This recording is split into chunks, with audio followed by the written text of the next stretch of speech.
You know that feeling when you first start trading and you think, I've got it. But then inevitably you get into a drawdown, your trades don't work out, and your stop loss keeps getting smashed. That's gotta be one of the worst feelings ever, right? In fact, one of the most difficult things about being a trader is learning to let go. Admitting that you were wrong. Oh, the ego. And let's face it, most of us had that moment where you pull the trigger on yet another trade as soon as the stop loss goes. In today's video, I would like to explore with you whether there is a justification to re-enter a trade right after a loss. Let's go! Before we dive in, I'd like to remind you to like the video, subscribe to the channel, and switch on all notifications because let's face it, I don't have a regular upload schedule, but with all notifications switched on, I can pop up on your phone when you least expect it. And that way, you'll never miss a new video. Alright, re-entering a trade. Most of the time, re-entering a trade immediately after a loss will be an impulsive decision. It doesn't really have much to do with reality, especially if you're still a novice trader who doesn't yet know where their edge is, so there's no confidence, and your account P&L curve is frowning at you. So when you lose a trade, it feels specifically horrible. But once you've traded for a couple of years, you've seen some setups happen over and over, probably because you signed up to the Market Stoker's method, so you're no longer bumbling around like a headless trading chicken, and you understand things like orientation levels, loss limits, budgeting, supply and demand, and all of that jazz. So now, even if you lose a trade, you can objectively read the market. And yes, you may have been wrong, but here's where it gets tricky. Wrong on what exactly? Because there are quite a few things that you can be wrong on. You can be right on direction, but you might be too early or even too late into the trade. You can still also be right on direction, but your stop loss is way too small. So eventually the price goes in your direction, but you're not in on the move. Is there anything that hurts more? Being right and not making money.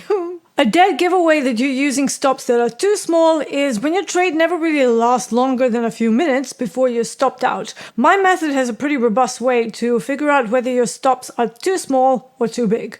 But when it comes to re-entering a trade after a loss, you really need to have some hard rules about the conditions that must be present if you're going to try again. Sadly, for most traders who have not yet reached consistent profitability, re-entering a trade is never really done because there's a rule that's finally appeared. If you're a trader who still doesn't have much confidence in their setups, here's what I want you to do. Whenever you get stopped out, have a rule that you won't enter another trade for a minimum 30 minutes after the loss. If you're feeling particularly grasshoppery, meaning overtrading, I would even wait for 2 hours before looking for yet another setup.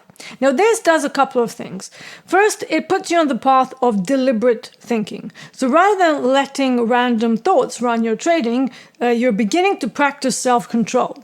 And secondly, it gives you time to reassess the market conditions once your fight or flight response has had a bit of time to chill. So you're not coming from that hectic reactive behavior. But is there a time when you can re-enter a trade either in the same direction or in the opposite direction?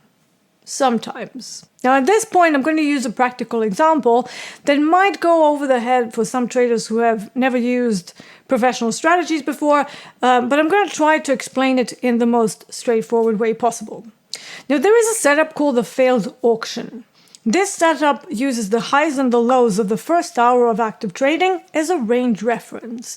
So when a price breaks out of that range, we either have a successful move, aka a sustained auction, or a failed move, aka the failed auction. I will emphasize that I am simplifying this setup a lot just to illustrate a point. The main idea behind this setup is when a 30-minute candle closes back inside the first hour range, that is your trigger. But let's say that for whatever reason, you rushed into the break of the first hour trading range and you got stopped out because the price went back into the range.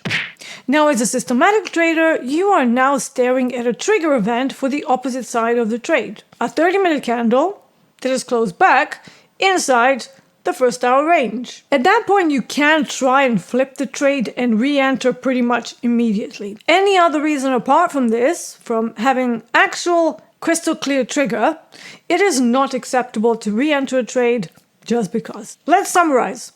To improve your grasshopperiness, it's a word, have a hard rule on how long to wait until you're allowed to try again. And finally, be absolutely clear on the signal that you want to see for a handful of setups that can give you that unequivocal, unquestionable signal for the next trade immediately. So try that. Let me know how you get on in the comments. If you also want to know whether averaging down is a good way to recover a trade that has gone into a deeper drawdown, then you definitely want to watch this video.